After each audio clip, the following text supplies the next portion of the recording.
Well, the Irish pulled it off, and convincingly. They kept the ball in their hands. They didn't do dumb things and turn it over. They just played their game. There was some dumb penalty mistakes, which are unlike the Irish. It was 10 late in the game. Yep, 10 for 75 compared to Georgia's 5 for 36 yards, which is not normal. Normally they keep it around, I think their average is 7 penalties a game, and not that many big ones. Yeah.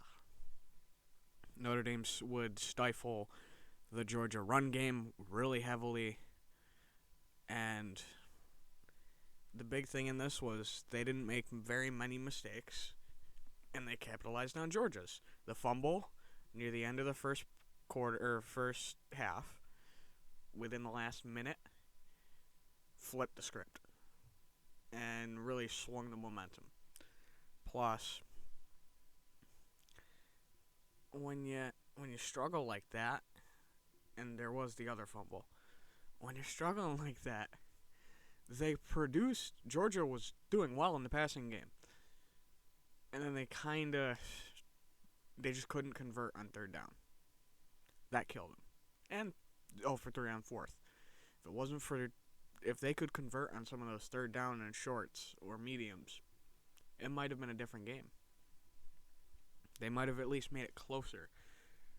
And it was just an all-around wild game. You had the kick return from the transfer wide receiver.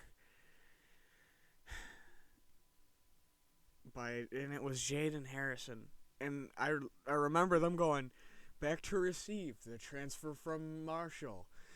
And I'm like, yeah, one of 3 transfer receivers that came in last offseason.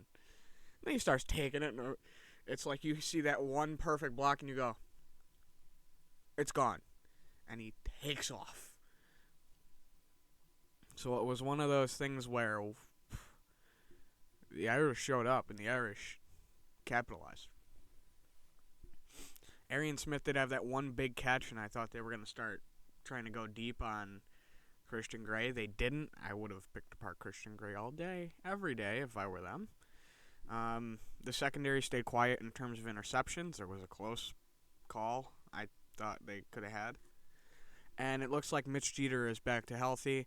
He was 3 for 3 on field goals. There was one that snuck right in, and it started to curve at the last moment that it almost touched the bar. But it got in. And can't be mad about it going in. So the field goals definitely helped. I mean, that's 9 points. You take away 9 if he's still hurt or having a bad day, like he's had a couple bad days. All of a sudden, it's a 14-10 game. Different story.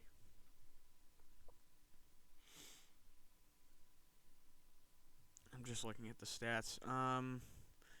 Obviously, the Notre Dame run game, they started to spread the ball around a little bit late. I would have spread it around a little bit more. I get it, Riley Leonard with 14 carries. That's fine. When Love went down, Price got the majority of carries. I would have given a couple to Aeneas Williams. I like Williams as a running back. Run the ball with him. I would all day.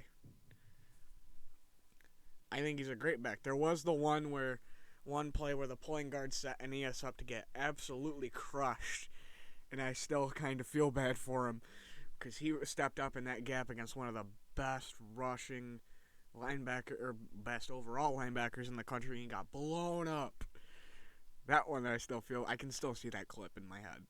But all in all, they capitalized. They do what they need to do. I think they pretty much didn't hold the ball in the first half. The defense was out there for 90% of the first half, I want to say. And the second half is where it really flipped. You saw them start to run the ball, chew the clock, especially in the fourth quarter. And that's how they have that time of possession in their favor. I think in the first half it was completely in Georgia's favor. But all in all, they pulled it off. It's a big win, one the Irish haven't had in forever.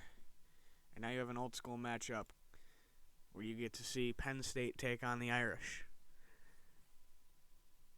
And hopefully, the Irish can pull another one out.